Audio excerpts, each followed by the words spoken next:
Well, I'm here at the Porter's Crossing Bridge in Worcester County, which sits between Newark to the north and Snow Hill to the south. Definitely not one of the biggest bridges as far as traffic volume goes, but a really well-known landmark, especially to local fishermen. And if you remember, we were here yesterday when we saw, prior to Sandy's landfall, that the Pocomoke River was slowly beginning to rise.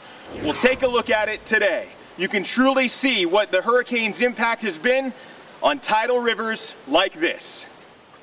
Amazingly, the bridge itself isn't covered by water, but on the roadway on either side of it for hundreds of yards, you'll find depths of up to 3 feet. Now, this is like boat depth water, meaning you could drive a boat in it. Take a look.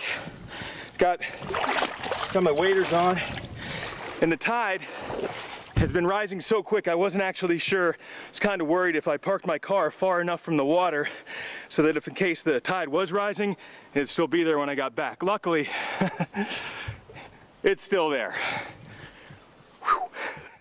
And good thing too, because this wasn't my only stop. In downtown Snow Hill, the Route 12 bridge crossing the Pocomoke was also closed to traffic as this living, natural river exceeded its banks. These are my special rain boots that I like to make. These are the Redneck Engineering rain boots. And for those out enjoying their newest piece of local history, it was also a chance to cure some cabin fever. We don't have any power. I mean, I feel like we're quite literally like living on the river, like they say Snow Hill is. But it's crazy out here, but there's nothing better to do, so I guess we just thought we'd play in it. And while the tide will eventually drop and bridges like the one here at Porter's Crossing will eventually reopen to traffic, with downed trees like this one now up and down the Pocomoke, the impact on people who enjoy rivers like this recreationally for activities like kayaking and fishing is yet to be felt. And it could be a very long time until things are back to normal. Reporting in Worcester County, I'm Mike Parker, WBOC News. Anglers are trying to get to the top of the leaderboard at the White Marlin Open in Ocean City. That's where we find WBOC's Mike Parker. Mike, some healthy competition going on at the scales there at Harbor Island. Yeah, Paul, we've had 2 fish come in this afternoon so far, and 2 atop the leaderboard. Take a look right now at what is the 3rd biggest tuna in the 39th annual White Marlin Open. The new leader here caught aboard the Tracy Ann here today out of New Jersey, 229 pounds. Guys, that was the 2nd fish that came in. There was another big eye tuna that came in here about 45 minutes ago that was 238 pounds. So that's the new leader in the tuna division here on day 3. To give you some perspective, though, those are big fish, but the biggest tuna ever caught here at the White Marlin Open in 39 years weighed 326 pounds. So add about another 100 pounds onto that fish, and that's what we're talking about for the record. Hey, we have a special guest right now. Joining us right now is the mayor of Ocean City, Maryland, Rick Meehan. Michael. Hey, Mayor, how are you? I'm doing great. Hey, great night. I got to imagine. This is an exciting week. The atmosphere is electric. If there's this many people on 14th Street in the Bay, there's got to be a ton of people in Ocean City. There's a lot of people. It's a great crowd here. We've got a run on tuna right now. It looks like they're getting ready to weigh in a White Marlin. So big event here at Harbor Island. All right, well, the mayor gave away my news here. A boat waiting behind us here. Looks like they've actually got a White Marlin on board. It'll be only the 2nd White Marlin weighed in. We'll see if it'll meet that 70-pound minimum. The crowd's going wild. Gets down here, weigh-ins through Friday till 9:15 p.m. at Harbor Island. Until then, I'm Mike Parker reminding you to get outdoors, Delmarva. All right, Mike, thanks. Just a few blocks north here at the Jolly Roger Amusement Park in Ocean City. Well, it's also home to the Splash Mountain Water Park. And new for this year, a new attraction, the Aqua Loop. Let's take a ride. The Splash Mountain Water Park on 30th Street in Ocean City is filled with all the thrills and spills you'll ever need. But if it's danger you desire, then set your sights on the Aqua Loop. Well, the Aqua Loop is the newest, most exciting thrill ride for water parks that's ever been invented. It's you go 37 miles an hour, straight down, and then you go through a loop, and it's the first looping water slide that there's ever been. Of course, I didn't come all this way just to watch. And as I get to the top of this 5-story platform, I start to realize this is no kiddie ride. And with my underwater camera, you're not only going to see the Aqua Loop from the inside. I'm good, I guess. But you're also about to learn where my 3-year-old daughter got her scream from. 3, 2, 1.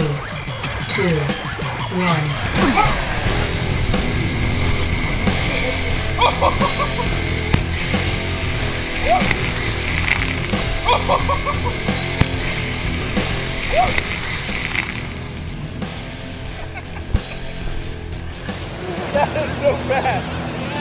It's an unbelievable ride. This is the scariest thing to do in Ocean City. There we go. Where the anticipation is almost as frightening as the moment the floor drops out beneath you. And if you're like me, you just might lose your breath.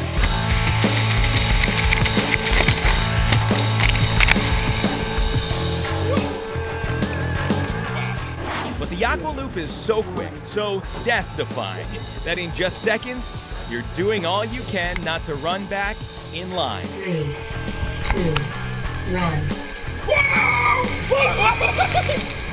To do it all over again.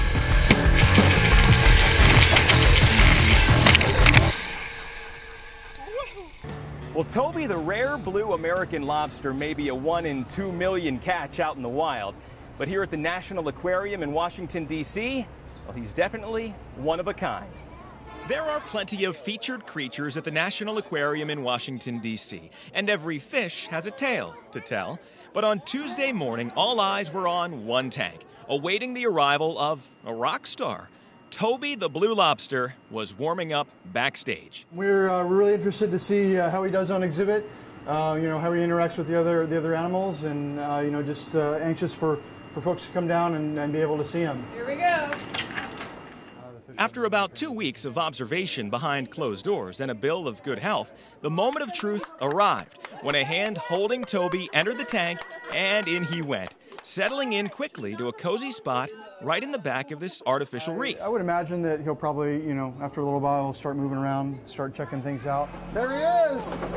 Toby, whose blue pigment is the result of a genetic mutation, arrived on the scene last month when a group of lobstermen hauled him up in a pot off the coast of Ocean City, Maryland. Their donation is recognized with a note on Toby's new tank, which he shares with several black sea bass and a tautog, all species found up and down the Atlantic coast. And while it might take Toby a while to grow comfortable with his new surroundings, his admirers are growing by the minute. We're hoping, of course, that he'll be an attraction for a long time. So it's been a busy few weeks for Toby the blue lobster, making his way all the way from Ocean City, Maryland, here to the National Aquarium in Washington, D.C.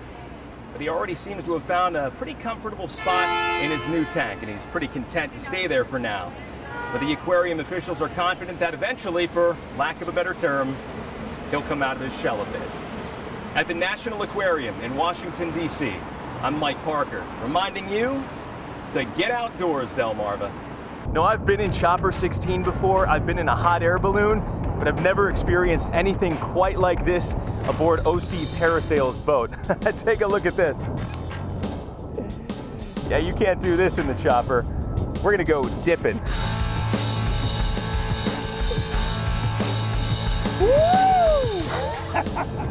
That was awesome. Well, we haven't even seen the worst of this storm yet, and already driving conditions have deteriorated pretty bad. I've got the waterproof camera up on the roof so you can see what I'm seeing. Yeah, the rain is going to cause visibility issues. The wind gust will push you from side to side a bit. There's debris out on the road like leaves and sticks. And check this out right here. This is becoming more common, I'm finding. Water from fields encroaching right onto the roadway. And that'll sneak up on you. Now, by 10 o'clock this morning, I'd already seen several situations like this where ponds on local farms have spilled over, creating bubbling brooks like this right along the roadway. And the more this happens, the more spillover onto the roads we'll have, and the more hazardous driving conditions and conditions in general will become. Whew. Reporting from Worcester County, I'm Mike Parker, WBOC News. We're going to actually weigh you in for a 1050 class in competition. They talked me into it. Now, just so you know, the stock class doesn't normally wear helmets out here. But for a first-timer and being on TV, I'm more than happy to request and encourage an added safety measure. Plus, it just makes me feel cool. It is Mike Parker of Outdoors Delmarva. All right, I'm locked in the second gear. I'm chained up to the sled. First time, Mike, that I've ever done this before, so just give it all she's got, or? All she's got, let out on the clutch easy and dirty them blue barrels down there. All right, let's do it.